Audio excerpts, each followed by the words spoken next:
Okay, today, I want to talk to you about writing a lab report and what I expect. So when I taught this course at 443 last year, the lab reports were just all over the map. There were some good ones, there were some bad ones. And a lot of what I saw was people didn't know how to focus their lab report and answer the question at hand. Okay? So I had a student write in their report, we do experiments so we can do calculations. And I went, what? Okay, no. We do experiments so we can answer the questions. Then when you do your lab write-up, the whole point of the write-up should be answer that question. Okay? Don't care about all the background unless it somehow feeds into why you did the experiment the way you did. Okay? But these lab reports should be all about answer the central question. Okay, so in order to do that, there's nothing better than an example, and that's what I've done here. So in the past year, when I had seniors, they had heat transfer already. I had this lab that I gave them, and I took this little aluminum block, and we shined a shop light at it, and I said, okay, data log the temperature rise, and tell me the absorbed power and the heat transfer coefficients. Okay, you guys may not know what heat transfer coefficients are, but basically, it's the mode of energy transfer that you have on the outside of a wood stove. So if I've got a hot surface, and I've got a flow going over it, basically the energy is going to conduct into the boundary layer, and then it's going to start to blow away. And it's governed by this equation. Q equals this heat transfer coefficient H times the area that the flow is moving over and the temperature difference. So I was asking them to back calculate this H value. So that was the lab. Okay, so here's how I would have written it up. So page 1, title page, and give me your group members. So these were a couple of my former students. They were kind of mediocre C students. They got by though. Make sure you put the date on it. Okay, first thing that I always gave people on last year. The lab is over. You're doing the write-up. If the lab is over, the write-up should be in the past tense. Very simple, but man, I thank people for that. Also, never use I or we. Instead of saying, I inflated the balloon until it popped, say, a balloon was inflated until it popped. We never do I, we, any of that. Okay, this is formal writing. No slang, no colloquial language. If you say, I aim to do something, I'm going to assume you're an Arleigh Burke class destroyer, and I need to get you off campus. Okay? So that's one that just, it's a personal thing that makes me crazy. Next thing, or actually the first thing in the write-up, abstract. Tell me what you did, how you did it, what the results were. 3 to 4 sentences, really short and sweet. Okay, so in this case, 6 by 6 by 1/8 matte black 6061 aluminum plate was heated with radiant energy from a pair of 200-watt shop lights at a distance of 17.5 inches to determine absorbed power and heat transfer coefficient at steady state. The initial temperature rise before any significant heat loss was 0.059 C per second, resulting in an absorbed power of 10.7 watts. Steady state heat transfer coefficient was calculated at 7.11. A lot more. Okay. Short, sweet. Guys, what's the point of the abstract?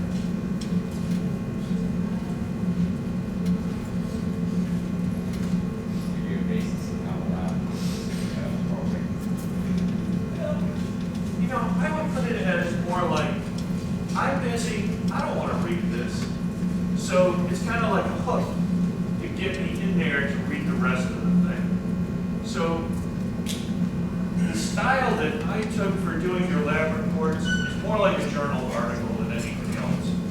Because I really hated most of those stupid labs that I did back in college. Like, nobody does this.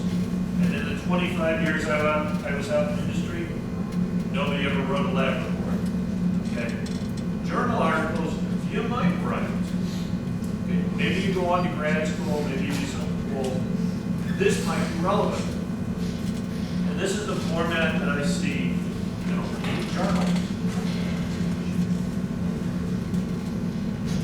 Okay, so abstract. It's the hook. It's the, do I want to take the time to read this? Introduction. Okay. It's just an embellishment on the abstract, but with a little more jazz in it. Okay. But you're not stating any results. So 6x6x8, 202 gram matte black plate was heated with radiant imaging from a pair of shop lights. The plate was placed on steel rods to minimize any heat transfer to supporting surfaces and allow airflow to all surfaces. Picture. At the end of the day, guys, one of the questions I'm going to ask myself, can I take your lab report and recreate the work? Okay, that's one of the standards I'm looking for. When you put a picture in, make sure you have a figure number. And make sure you tell me what I'm supposed to get out of that picture. If you just fill it with pictures in space, I don't grade by weight. Okay? So more is not better. In fact, there's a famous quote from Ben Franklin to Thomas Jefferson.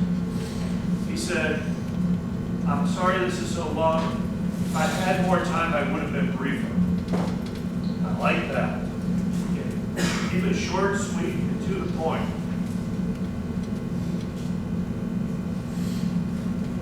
To determine the absorbed power, only initial 20 seconds of data were considered so that the plate would be near room temperature and any heat loss due to convection would be negligible. Once the absorbed power was determined, the heat transfer coefficient was determined using the first law of thermo and the ambient and steady state temperatures. We'll get to that. Okay.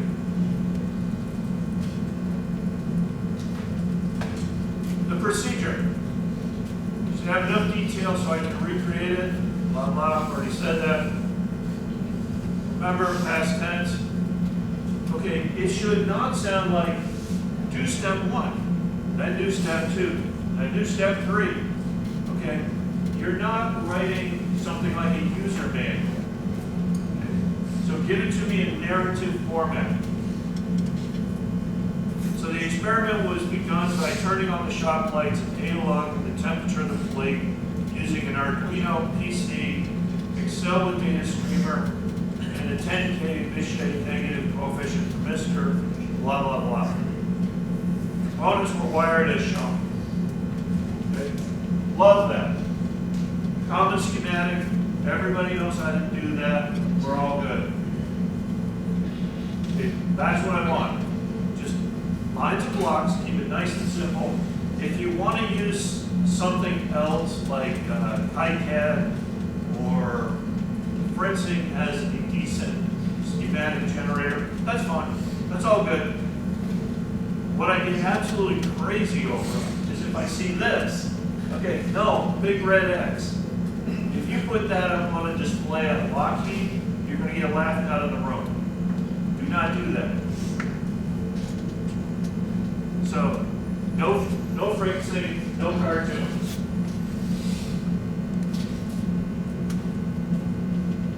Okay, but I might use those just to help you wire the things up when you get in the lab. But I do not want to see that again.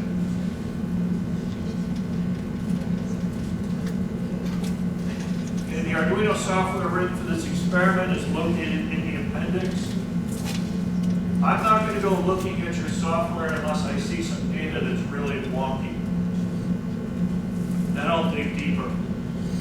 But your trend should look pretty reasonable. Okay, data logging continued until the plate temperature stopped changing. This produced the temperature profile, blah, blah. Okay? So that's what we got. That's the temperature versus time. No, axes are labeled including units. Okay, that's another one of my big hot button things. If your axes aren't labeled, I go bananas. I want to see a control algorithm section. For this class, folks, most everything is going to be non-applicable. Okay? Control algorithm would be, if we're switching something on and off. When we get together for 375 next semester, I'm going to have you guys handwrite a PID control loop. And yeah, you'll have to give me a nice little flowchart in there for how you did things and the decisions that were made by the Arduino. Okay. But for this class, it's pretty much just set it, data log, and watch what happens. All right, calculation section. Focusing on the first sectors of temperature rise, ambient temperature and plate temperature were similar, therefore resulting in negative heat loss. You can see the rate of temperature rise is nearly constant. So if I've got a nice straight line going up for temperature, my mass is constant, what does that tell me?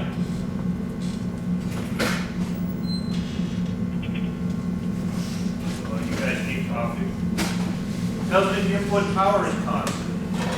If the line is straight. So calculating the rate of temperature rise yields a value of 0.059 degrees C per second. Absorbed power was then calculated according to blah, blah, blah. Equation 1. Okay. Number your equations, folks. I put equation 1 over here. You might want to reference it later. And then define your terms. So mass, or M equals mass of the aluminum plate. CP, specific heat of aluminum. 0.896 joules per gram degree C. I don't get all crazy over using the equation editor. I'm perfectly fine with that. You don't have to get nuts. If you think it looks cool and you're proficient with it, okay, fine. That's good. But that's perfectly fine. So substituting terms yields a value of 10.7 watts of absorbed power. There you go.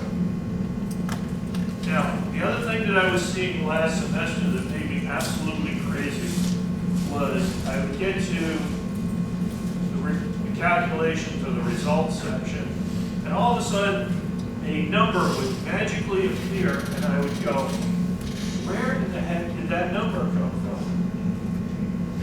And it would all be down in the appendix. So I had to keep jumping back and forth to figure out what is the student thinking and where in the heck did that number come from. Okay? Do not make me do that, guys. Okay? So as you lead your reader through the paper, they should be able to follow your logic without jumping around. Okay, so in order to calculate the heat transfer coefficient of the block, the following equation was used. Q is equal to HA delta T.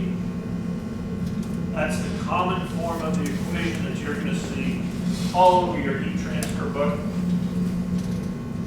Rearranging and solving for H is that. And this is the part that kind of threw people on this lab. They tried to use radiant power equation, which you will learn, which is a fourth order term of stuff.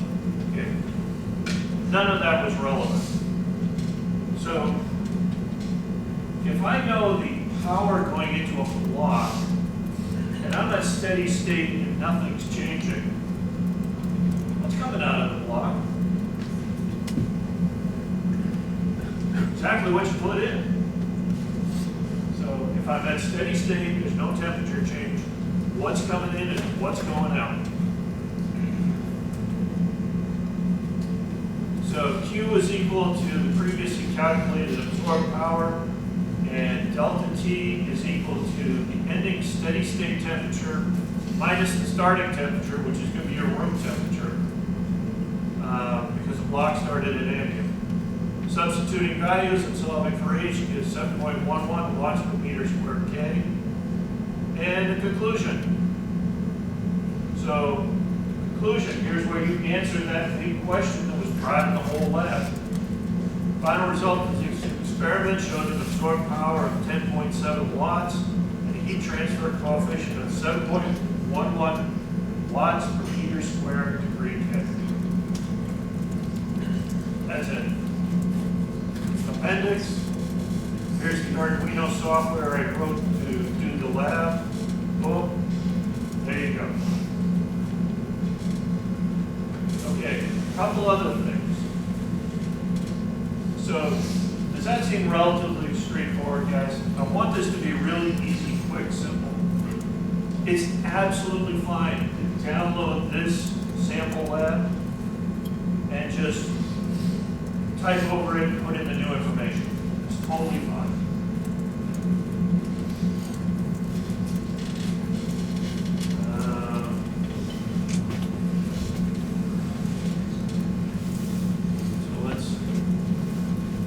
This is going to be another quickie lecture, but I really wanted to put this out so that we're all on the same sheet of music.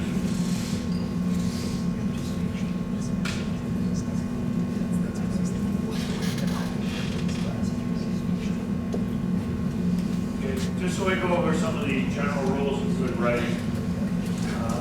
And I pretty much said this, so we'll make this very short and then you can get out of here.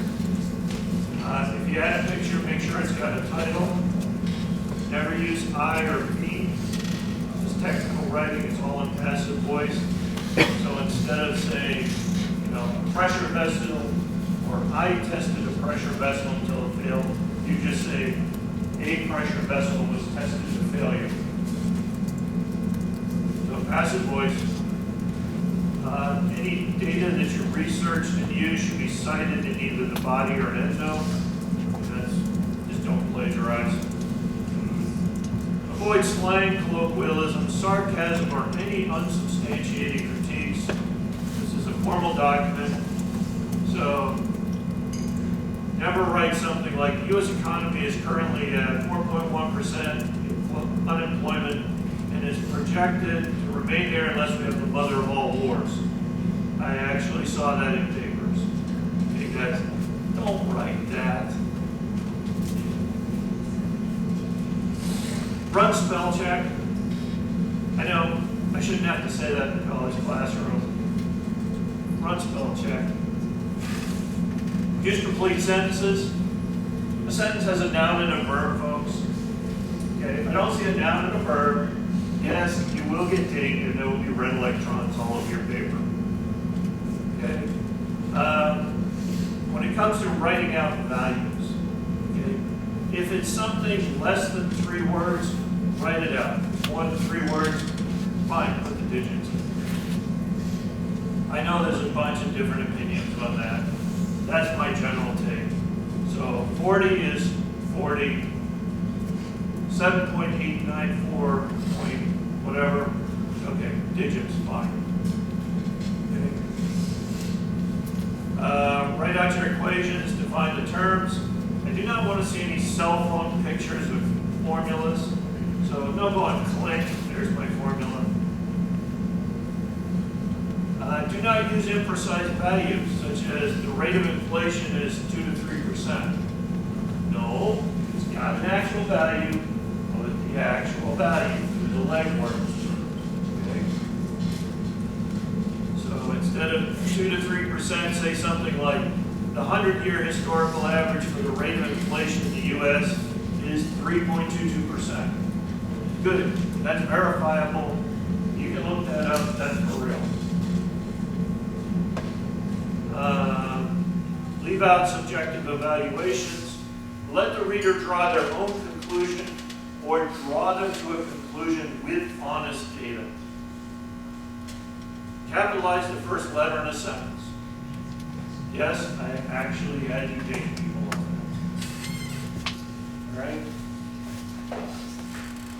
Okay.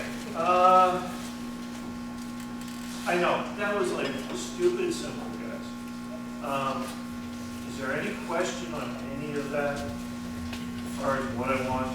I know it may contradict some of the things you've heard elsewhere, but this is what I'm going to grade things. Okay. So, I'm going to cut you loose.